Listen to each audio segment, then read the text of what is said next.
Hi, I'm Devon. Welcome to West B. Have you signed up for our epic road trip, VBS? It all begins June the 20th through June the 24th from 6 p.m. to 8:30 p.m. All completed VPK through 5th graders are invited to join us as we go on a journey through Jesus' life and learn how following him is the best journey ever. It is going to be a week you won't forget. Grown-ups, we need you as well. Go to fortheneighborhood.com/kids to register your kids and register to help make this an amazing week for our kiddos. Summer suppers start this week. I cannot wait. Dinner is at 6:15 p.m. in the fellowship hall, and they'll be happening all summer long. Check out the menu at menu.westb.org. The cost is just $5 a person or $20 for a family max. Seriously, $20. I can't get McDonald's for my family for $20. Oh, and children, 5th grade and under, eat for free. See you Wednesday. We here at West B want to wish all of you a very meaningful Memorial Day this coming weekend. Our offices will be closed May the 30th in observance. Well, that's it for now. Let's worship together.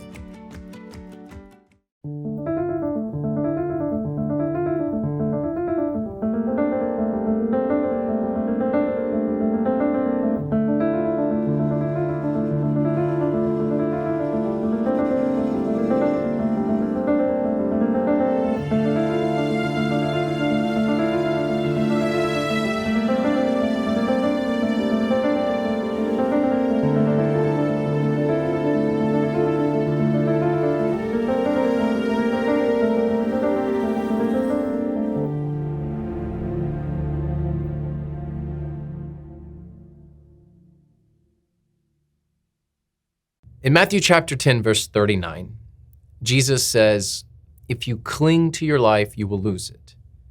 But if you give up your life for me, you will find it." This weekend, we're celebrating our graduating seniors. So for all of our students, but especially those who are seniors, congratulations. And here's what I'll tell you as I really share with everybody. People will tell you to grab at any number of things, to hold on to any number of things. Education, job, a relationship, opportunities, travel, achievement, money. These are all things that people will say, grab onto that. And none of these things are evil or bad in and of themselves. But if you cling to them, you're going to lose your grip eventually. Nobody can hold something forever. But there is someone who can hold you eternally.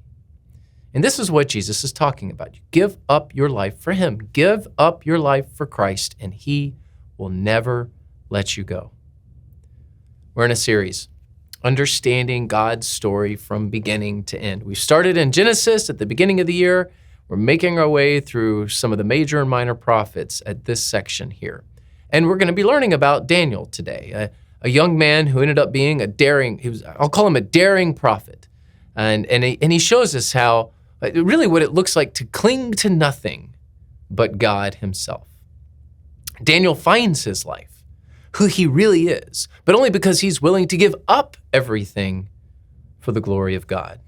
Now, Daniel lived long before the words of Jesus that I mentioned at the beginning of this sermon, but he exemplifies them.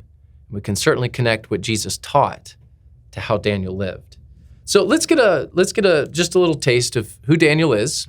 We won't have time to cover the whole book, but I want to begin at the beginning. Daniel chapter 1, verse 1. During the 3rd year of King Jehoiakim's reign in Judah, King Nebuchadnezzar of Babylon came to Jerusalem and besieged it. The Lord gave him victory over King Jehoiakim of Judah and permitted him to take some of the sacred objects from the temple of God. So Nebuchadnezzar took them back to the land of Babylonia and placed them in the treasure house of his God. Then the king ordered Ashpenaz, the chief of staff, to bring to the palace some of the young men of Judah's royal family and other noble families who had been brought to Babylon as captives. Select only strong, healthy, and good-looking young men, he said. Make sure they are well-versed in every branch of learning, are gifted with knowledge and good judgment, and are suited to serve in the royal palace. Train these young men in the language and literature of Babylon. Then the king assigned them a daily ration of food and wine from his own kitchens. They were to be trained for 3 years, and then they would enter the royal service. So here's what's happening. And we've mentioned this a few times, but I think it's good for us to kind of repeat a little bit about the background of the prophets. The northern kingdom of Israel has been conquered by the Assyrians. And when that happens, the Hebrew people begin to move south into Judah. And then the Babylonians conquer Judah, and King Nebuchadnezzar deports a lot of them back to Babylon. So Daniel is among those in exile. He is taken away from his homeland. He's taken away from Judah and brought into Babylon. So as you read Daniel, there's certain highlights here. In Daniel chapter 2, King Nebuchadnezzar recognizes that it's Daniel's God that has helped him interpret these dreams. So Daniel is given a gift of interpreting dreams. And then because of that, Daniel is selected by the king to serve the government. And Daniel begins to work his way up through the Babylonian government. And he ultimately gets into a very high profile position and is under a lot of scrutiny. And at the time, he's living in an atmosphere of loose morals and low standards. And when all of this is happening, when all of this begins, when Daniel is about 16 years old, and he could have easily caved to many of the sinful pressures that were around him, that people were encouraging him to do. He was taken captive by Nebuchadnezzar about 8 years prior to when Ezekiel wrote. So Ezekiel and Daniel, very, very close in time frame. And if you read Ezekiel, Ezekiel is all about the Jews already in exile in Babylon. It's about the common people. Daniel, he prophesied in the king's court, and it's all about the government. So you have two different perspectives. You've got Daniel's perspective, which is kind of a high-level perspective of the government at the time, the Babylonian government. And then you have Ezekiel's perspective, which is all about the common people. So Daniel was a worker for the government in public service in a nation filled with idolatry and wickedness. He's surrounded by a corrupt people, a corrupt government, but he lives righteously. The key here is that Daniel didn't remove himself from society. He simply lived a godly life in an ungodly time. If you look at Ezekiel's task is to proclaim God's truth to the people and explain their misery. It's a tough book and an odd book as well if you read Ezekiel. Daniel's task is to proclaim God's truth in the actual government of Babylon. So the prophets are right next to each other, Ezekiel and Daniel, but they have some different perspectives. Daniel, well, let's just say this, Daniel most certainly had an easier life than Ezekiel, much easier. But Daniel also lived a more perilous life. He was always kind of living on edge because of trying to have integrity when no one else did. So Daniel was a man who dared to keep a clean heart, who dared to keep a clean body. That's why I call him the daring prophet, because yes, he had a lot of power and he had access to a lot of luxuries at the time. But he was also living right there on the edge of at any moment he could be pushed over because he was trying to live with integrity in a time that didn't have much. So let's continue. Let's pick up in verse 6. Daniel, Hananiah, Mishael, and Azariah were 4 of the young men chosen, all of them from the tribe of Judah. The chief priest, the chief of staff, renamed them with these Babylonian names. Daniel was called Belshazzar, Hananiah was called Shadrach, Mishael was called Meshach, and Azariah was called Abednego. But Daniel was determined not to defile himself by eating the food and wine given to him by the king. He asked the chief of staff for permission not to eat these unacceptable foods. So Daniel clearly here making that commitment to live a clean life, a life full of integrity. And the thing about Daniel and comparing Daniel to where we are today, I mean, there are some similarities because we have every opportunity today, more so than ever in world history, to consume whatever we want, to put whatever substance we want in our bodies. I mean, you can pretty much, if you want it, you can go get it today. And that's accessible to just about anybody, not just the elite, but the commoners as well. I mean, you can consume processed sugars, which are not good for you, tobacco, marijuana, illicit drugs, junk food, fast food. And I say all this, don't you dare judge me about my consumption of Pop-Tarts. I've been doing a little better there. But you get my point. We can, if you want it, you can go find it. There are opportunities out there to put whatever you want in your body. And frankly, we could all live more like Daniel. I think this applies to just about all of us. And Daniel is a great example of how to live in a world, but not be of the world, to be in the world, but not of the world, to live among people, but not to live like them, to live holy even when others are unholy. So Daniel's story is extensive when it comes to the Babylonian Empire. He served under 4 kings, over 69 years in the court, lived to be 90 years old, and rose ultimately to be the prime minister of Babylon. And so if you look at if you look at Daniel's life, you're going to see, and you read Daniel's story in the book of Daniel, you get 4 kings that come to power during Daniel's life. The first of which is Nebuchadnezzar of Babylon, and that's in the first 4 chapters of Daniel. Then you get the story of Belshazzar, and he's of Babylon as well, and that's chapters 5, and then chapters 7 and 8. But the Babylonian king crumbles at the end of Belshazzar's reign, and we see the Medes and the Persians coming to power. And so Daniel would then serve under Darius the Mede in chapters 6 and 9 in the book of Daniel, and then ultimately Cyrus the Persian. He's the 4th one that Daniel serves under, and we see Cyrus in chapters 10 through 12. So Daniel served an extensive amount of time under many different kings, really 2 or 3 different kingdoms, depending on how you count. And he was respected, well respected by all of them. In chapter 2, King Nebuchadnezzar recognizes Daniel's God after he interprets dreams. I'd mentioned that before. And then Daniel asks Nebuchadnezzar to appoint Shadrach, Meshach, and Abednego to lead the province of Babylon. So these 4 guys that came from Judah, they're all in positions of power. They all have high-profile positions, and they're also under a lot of scrutiny. And what we learn through Daniel and what we see even today is that when you have power, it comes with responsibility. And when you have prominence, it comes with a higher level of scrutiny. So if you are given power, you have a responsibility. And if you're given prominence, there are going to be more people looking at you. That's just common sense. But the check against power and prominence is accountability. This is why accountability is so important. Because there's nothing wrong with you having power. There's nothing wrong with you having prominence. But if you don't pursue accountability, power and prominence will corrupt. And unfortunately, far too many want power and prominence, but they don't want the accountability. And when you pursue power and prominence and you don't pursue accountability, well, that will ultimately lead you to corruption. So Daniel pursued accountability. And the number one missing ingredient in leadership today, and I believe this with everything of who I am, is people, a lot of our leaders, I won't say all of them, but a lot of our leaders in our nation, whether it be business, government, school systems, church, whatever it is, the number one missing ingredient in leadership is people are unwilling to be held accountable.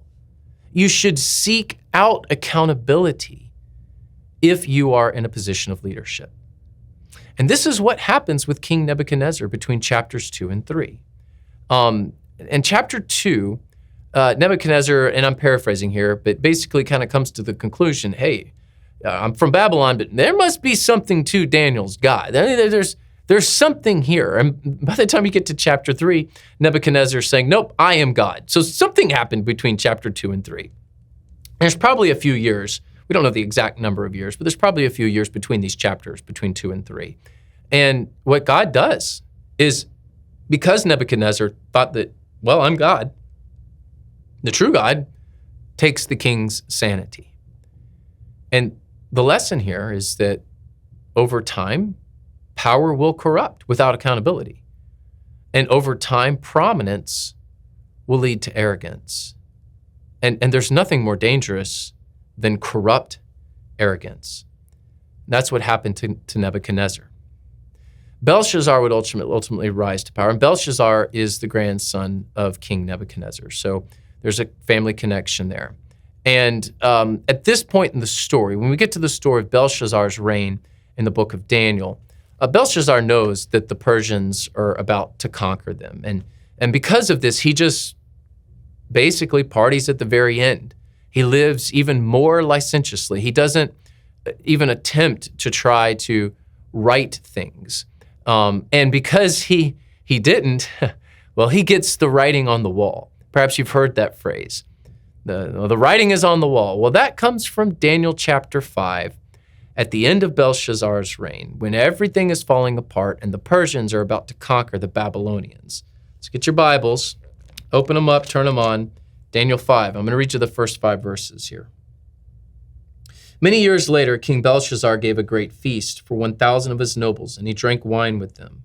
While Belshazzar was drinking the wine, he gave orders to bring in the gold and silver cups that his predecessor Nebuchadnezzar had taken from the temple in Jerusalem. He wanted to drink from them with his nobles, his wives, and his concubines. So they brought these gold cups taken from the temple, the house of God in Jerusalem. And the king and his nobles, his wives, and his concubines drank from them. While they drank from them, they praised their idols made of gold, silver, bronze, iron, wood, and stone. Suddenly they saw the finger of a human hand writing on the plaster wall of the king's palace near the lampstand.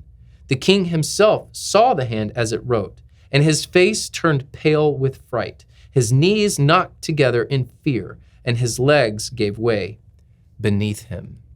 So the writing is on the wall. Your time is up.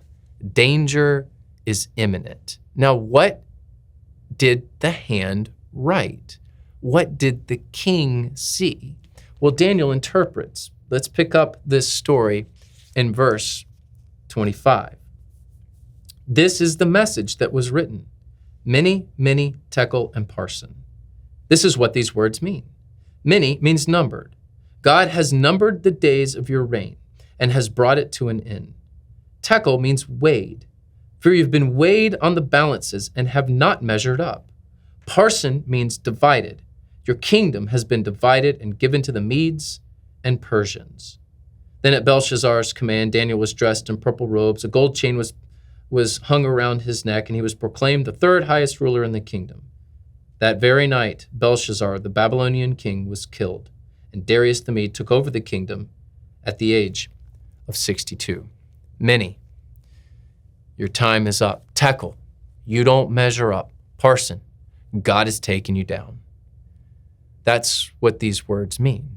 So the question for you is, how do you measure up to God?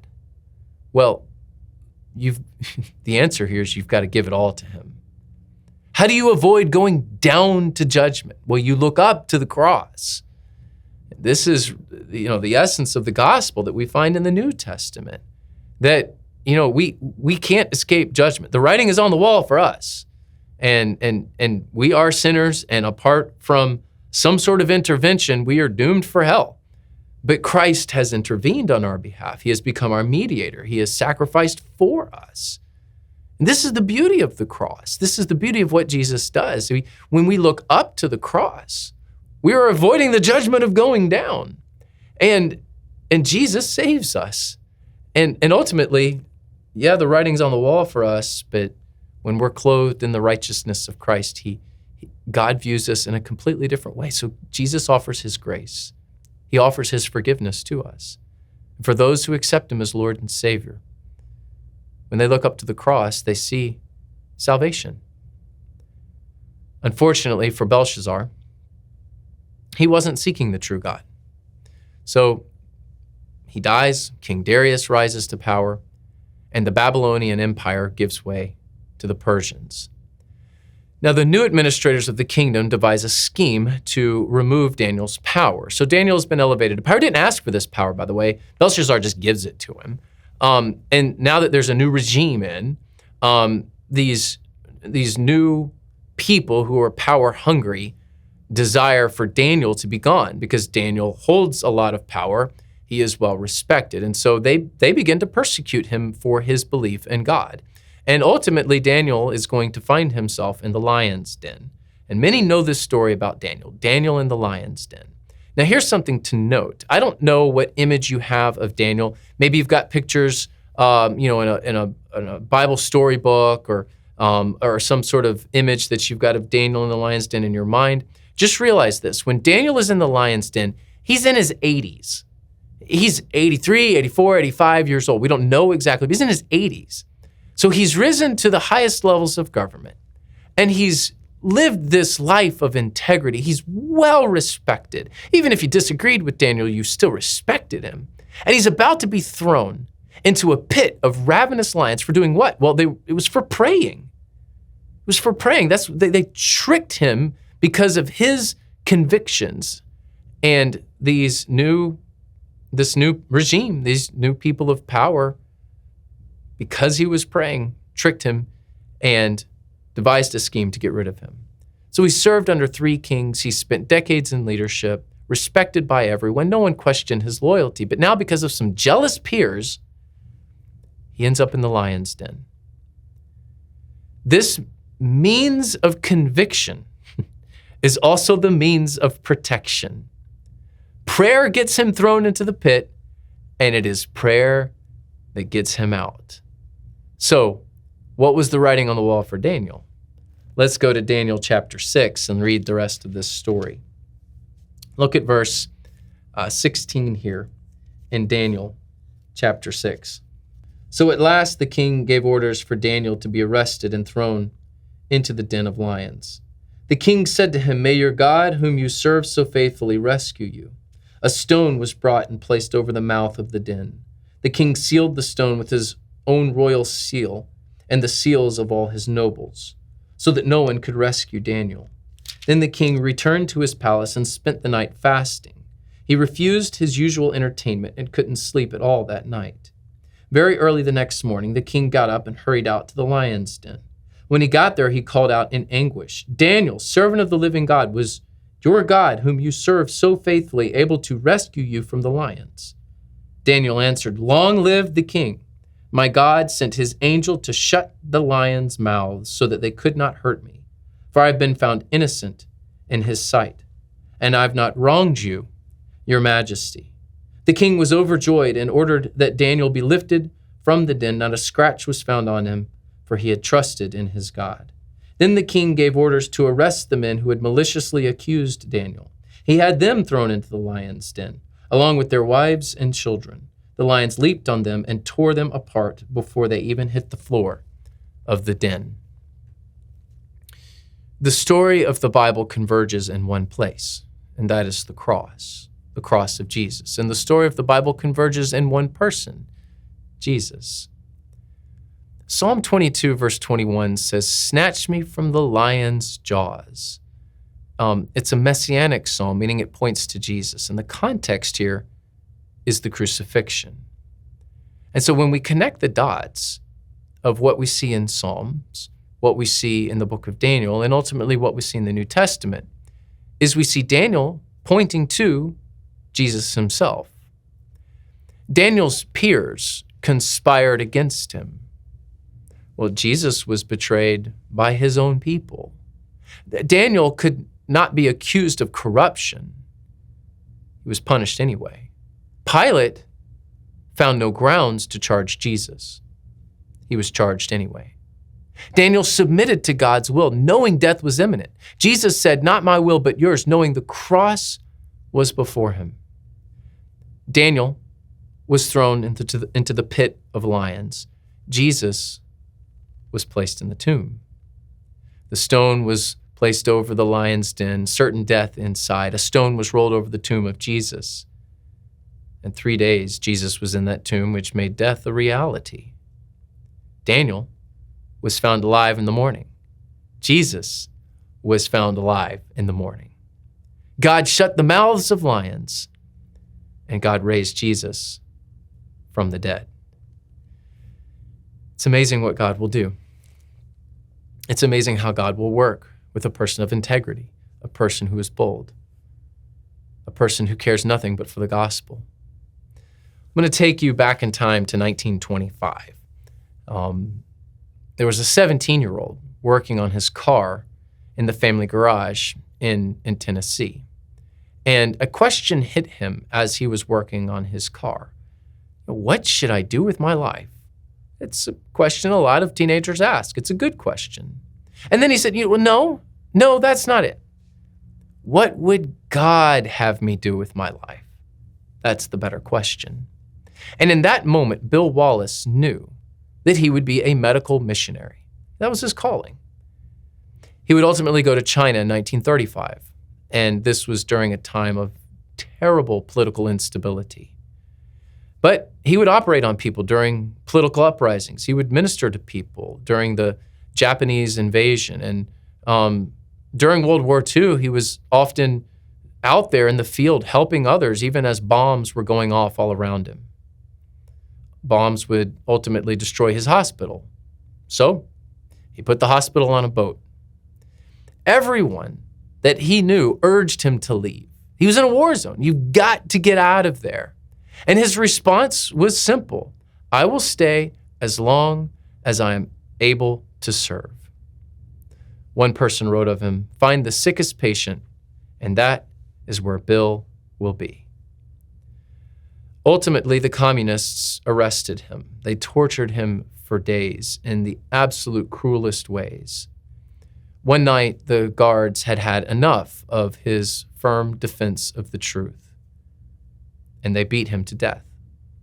He died on February 10th, 1951, at 43 years old. The communist government did not allow for a funeral. He was buried in an unmarked grave, but friends defied orders. They found the grave, and they left a marker with 7 words, "For to me to live is Christ." You know the rest of that verse. To die is gain. Bill didn't lose. He gained. And he changed the world in the process. To you students, particularly those who are graduating, those who change the world are often young. Why is that? Well, it's because the older generations are often the ones that don't want to change. You can change the world, but you must be willing to give it all up for the glory of God. Matthew 10:39, we get these words of Jesus.